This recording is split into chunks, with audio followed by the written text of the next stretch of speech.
Now, from the University of Okoboji, it's Okoboji Broadcast with Jeff Thee. Welcome to Okoboji Broadcast. I'm Jeff Thee, and right here at the Abbey Gardner cabin. There's the monument here behind me, and my good friend Mary Dreyer is here with me, former director of the DICKINSON Museum, now happily... Blissfully retired. Blissfully. Yes, you can tell. Yes. Yes, there's a little glow to the cheeks. Yes, indeed. Yes. Comes with the Okoboji sun, I imagine. It certainly does.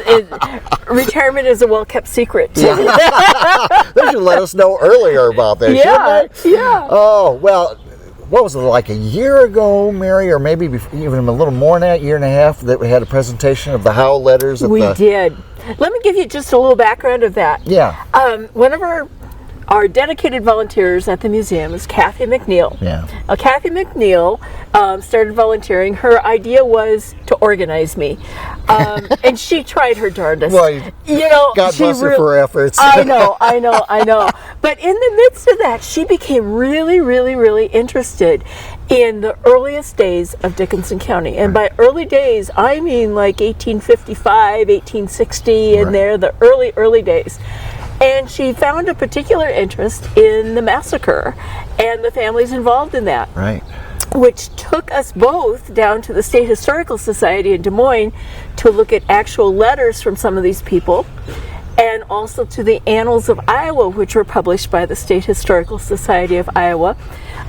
In the 1930s, a man named F.I. Harriet published letters from Orlando Howe back and forth to his wife, Maria Howe. Orlando was in Iowa. He came to the Lakes area, believe it or not, in 1855 for the first time, predating the massacre.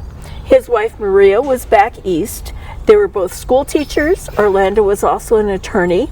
So well-educated folks. Yes. Orlando, times were tough out east. Their work wasn't available. Right. And so he came west, hoping to seek his fortune. This was a time when folks could come out here and they could buy 1,000 acres of land for, I don't know, $100. That's probably an exaggeration, but not much. Right. Land was really cheap, and these guys saw the opportunity that existed in this area for purchasing land and then reselling it. Right.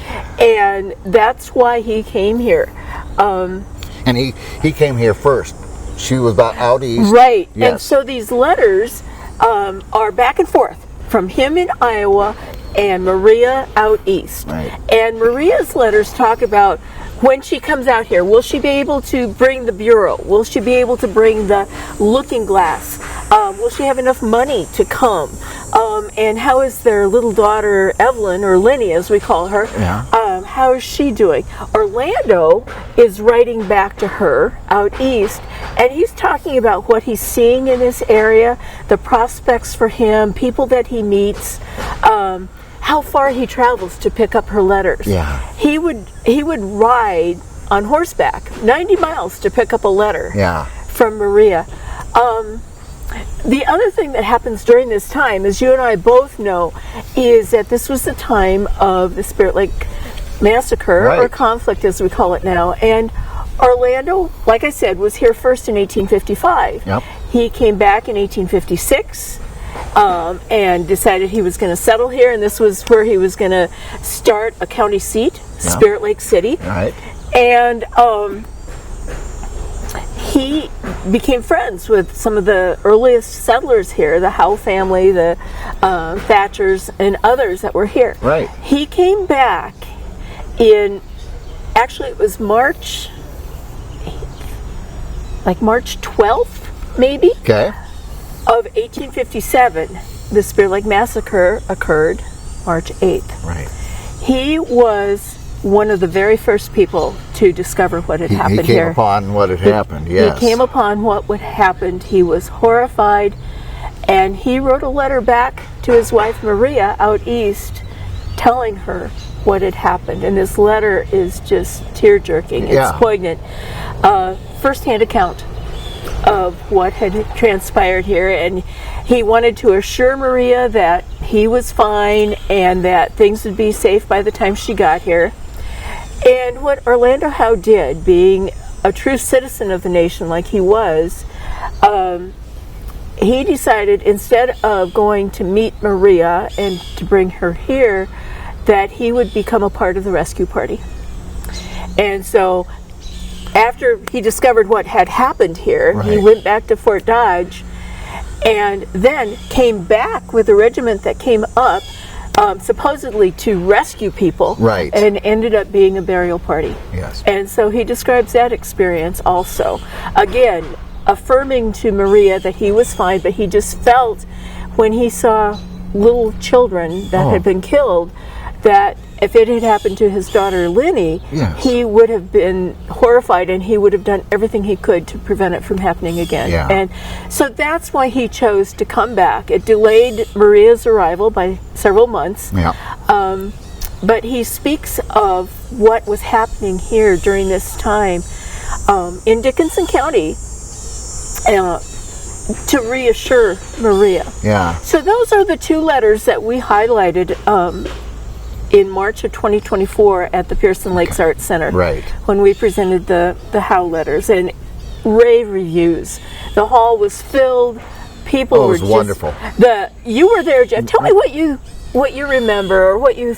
It was truly like a first-hand account of what had transpired here. You know, you can read it in a history book. This happened, but when you're hearing it from somebody's heart and telling it to somebody they love, it has a different story to it. I'm going to cry. Welcome to our weeping show. Yeah. But it is, I mean, you know, if I were to write my wife of something that I had come upon, witnessed, and was a part of, it would be different than me writing it in a history book. Yes. Because it's from here. It's from here. It's not from here. Right. Yes. Yeah. You know, one question I have is, did news of this spread to the East that his wife would have read about it in a newspaper before he could get a letter to her? I wonder if she knew. Perhaps you don't know, but I'd be curious. I don't know the answer to that. I would say it seemed like the mail, fortunately their letters were always dated, so we could tell how long after one letter the other would respond. You know, and the turnaround times varied a lot. So I don't know. I also know that this was a huge story nationwide. The Spirit Lake Massacre was huge. We have copies of newspapers from New York, for instance, that tell the tale of what was going on here. And that's what makes me wonder, did she read about it? You know, like someone having a spouse in Europe during World War II, and you hear about this Battle of the Bulge, and I know he's there, and you finally get a letter saying, you know, doing good, I'm fine, you know, and how long that takes, and just another personal. You know, I don't know the answer to that. What I do know is that at least we don't have any of the letters that Maria would have written back to him in Iowa, soon post massacre. So you had the one in April of last year. Is that what? March 20th, I think it was. March of last year. Another presentation of it coming up on the 30th of this month, again in the Pomerantz Hall downstairs at the Lakes Art Center. But there's a little bit more? There is a big deal more. Now, Kathy McNeil and I just can't let stuff like this rest. There's always more to dig into. The rabbit holes just get bigger and bigger and bigger.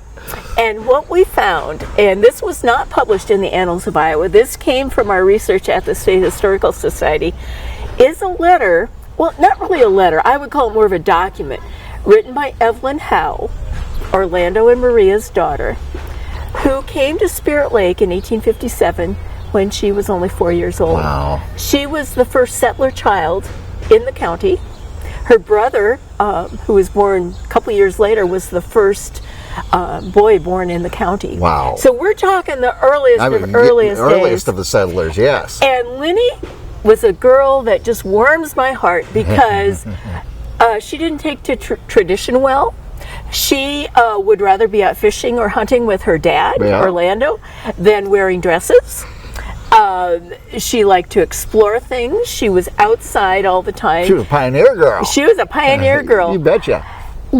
Kathy and I both figure that this document was written by her about 1930 or so. Okay. At the time that F.I. Harriet was publishing her parents' letters in the Annals of Iowa. We suspect that he asked her to write something also, which she did. So she was elderly when she wrote this letter, but she remembered well what it was like to come here.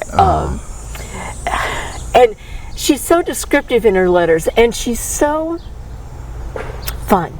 I would have loved her. She and I would have been BFFs. I just know it. Because she was an outdoor girl like I am, but also because she didn't take to normal standards, or what do I want to say? She pushed the boundaries. Yeah, she was an envelope pusher. One of the stories, I'm not going to tell the whole thing because I want folks to experience this through her letters next week, is that Orlando and Maria and Lenny first settled in the Stockade, which is by which is where St. Mary's Catholic Church is now in Spirit Lake. Yes. But after they'd been there a while, they were able to find a plot of land, and they built their first house, which it sounds like was it was very crude, and the walls were made out of willow sticks. Okay, they would have just leaned willow sticks up against some wood, I think, to do this. Anyway, one of the stories that Lydia writes about is how she was in bed, and something was nibbling at her hair. Turns out the cows like to eat willow leaves, and here's Lenny right inside the house that was constructed of willow sticks, and the cow was trying to eat her hair. And I mean, who would have thunk? Yeah. You know, that's the kind of stuff that comes out in Lenny's letters. Well, so, isn't that wonderful? I mean, that's a very specific memory. It's very specific, and it kind of brings home how crude. Yes, and the tells the story of what their conditions were. Oh. Yeah, and she also speaks of people who were living here at the time. She even speaks about your and my favorite person, Snidely Whiplash. Oh, good old Snidely. J.S. Prescott was another early settler who was a little nefarious, and Lenny even speaks of him, and other people. Harriet Kingman was the second little girl to come to the area, and she became fast friends with Lenny. Wow! So it's just delightful, and we're so pleased to have found this. And gosh, don't miss this. Yeah. It's going to be who's playing the parts? Well, we have Clyde Erkey back as Orlando. Yep. We have Marie Mathieson back as his wife Maria, and we have someone else who's kind of quirky and fun and an outdoor girl playing Lenny. I'm going to take a stab in the dark, and it'd be fun to listen to you. I've never acted in my life, and this isn't really acted, but I can read. You can read, sure. And I can smile at the appropriate times. So, yeah, it's going to be great. And this is a joint production between the Dickinson County Museum, who first discovered these letters and got the whole ball rolling. Dickinson County Museum, the Friends of the Abbey Gardner Cabin, because of course it took place right here where we are. Yes. And also the Lakes Area Museum Alliance, the consortium of 13 museums here in Dickinson County. So it's a joint effort. There's no charge for coming. Again, it's at 7:30. In the evening, July 30th. No need to register. We are hopeful to receive some nice donations that will help further historical education. Nice free will donation there. So just come on in and go downstairs to the Pomerantz and have a comfortable seat. Yeah, exactly. And it's going to be a good night, Jeff. It really is. Fun. It really is. Well, thank you for all you and Mary's research, to make this happen. Well, it's Kathy McNeil. Kathy, she's one of these people who had never in her life done anything like this. Yeah. And she has just come to life through this production. There was a secret passion in there that just kind of passion, ping. And she done did it. Well, wonderful, my friend. Thank you for coming outdoors here with me at the Abbey Gardner Monument. It was such a hard thing to do, I Jeff. know, we don't have any fun whatsoever. Missing our Wednesdays, but we are. A pleasure to see you. Yeah, it's good to see you too, Jeff. All right, Mary Dreyer here again with us. The production of the Howe Letters, Wednesday, July 30th. I was going to say June, but July 30th at the Lakes Art Center. Thank you for watching us right here on Okoboji Broadcast. Okoboji Broadcast from the studios at historic Arnold's Park Amusement Park is brought to you in part by West Wealth Management, a financial advisory practice of Ameriprise Financial Services. Advisor Jan Spielman, AJ Spielman, and Erica Wachholz. The headquarters of the University of Okoboji is at the Three Sons, open Monday through Saturday 10 to 5 and Sunday from 10 to 4. Bank Midwest, dream big, plan wisely, live well. Lakes Regional Healthcare and Avera Partner. Beck Engineering in Spirit Lake. Be Radiant Laser Skin Studio in the Okoboji Plaza in Okoboji.